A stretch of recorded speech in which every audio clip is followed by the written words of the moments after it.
সমষ্টিতে আজকে মন্ডল অফিসে আমরা উপস্থিত হয়েছি। আমাদের মধ্যে উপস্থিত আছেন আমাদের আসাম রাজ্য মন্ত্রী কৃষ্ণেন্দু পাল মহাশয়। তোর সঙ্গে আমাদের এখানে উপস্থিত আছেন আমাদের লোহাইপুয়া এবং পাথারকান্দি মন্ডলের সভাপতিদ্বয় এবং পূর্ববর্তী সভাপতিদ্বয় এখানে উপস্থিত আছেন এবং আমার জেলার থেকে আমার জেলা সম্পাদিকারা উপস্থিত আছেন। তোর সঙ্গে ভারতীয় জনতা পার্টির সর্বস্তরের কার্যকর্তাবৃন্দ। আজকে আমাদের অনেক খুশির দিন।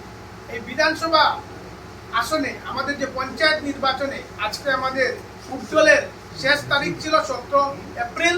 আর আজকে বিকালে আমরা সবাই জানতে পেরেছি আমাদের 4টে জেলা পরিষদের মধ্যে আমরা 2টি জেলা পরিষদে আনকন্টেস্টে জয়ী হয়েছি। আমাদের 23টি আঞ্চলিক পঞ্চায়েতের মধ্যে আমরা 12টিতে বিনা প্রতিদ্বন্দ্বিতায় জয়ী হয়েছি। বন্ধুগণ, এই যে বিধানসভা চক্রে সমগ্র আসামে আমাদের প্রিয় মুখ্যমন্ত্রী হেমন্ত বিশ্ব শর্মার নেতৃত্বে যেভাবে সরকারের নেতৃত্ব দিচ্ছেন এবং আমাদের মন্ত্রী কৃষ্ণেন্দু পাল মহাশয় যেভাবে বিধানসভাকে সাজিয়ে মানুষের উন্নয়নে কাজ করছেন, এই জন্যই এখানকার মানুষ বা বিরোধী দলেরা এখানে কোনো ধরনের ক্যান্ডিডেট দিতে পারছে না এবং অনেক চেষ্টা করেও ওরা ওদের ক্যান্ডিডেট তৈরি করতে পারছে না। এই কারণে আমরা বিনা প্রতিদ্বন্দ্বিতা এখান থেকে জয়ী হচ্ছে। বন্ধুগণ, আজকে আমাদের এই মন্ত্রী কৃষ্ণেন্দু পাল মহাশয়ের সুযোগ্য নেতৃত্বের কারণে এই অঞ্চল যেভাবে উন্নত থেকে উন্নয়ন করে যাচ্ছে, আজকে সত্যি আমরা গর্বান্বিত।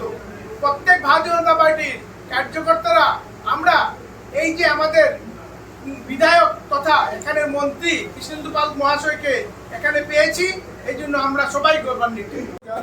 এখানে উপস্থিত আছেন ভারতীয় জনতা পার্টি করিমগঞ্জ জেলার সভাপতি মান্যবর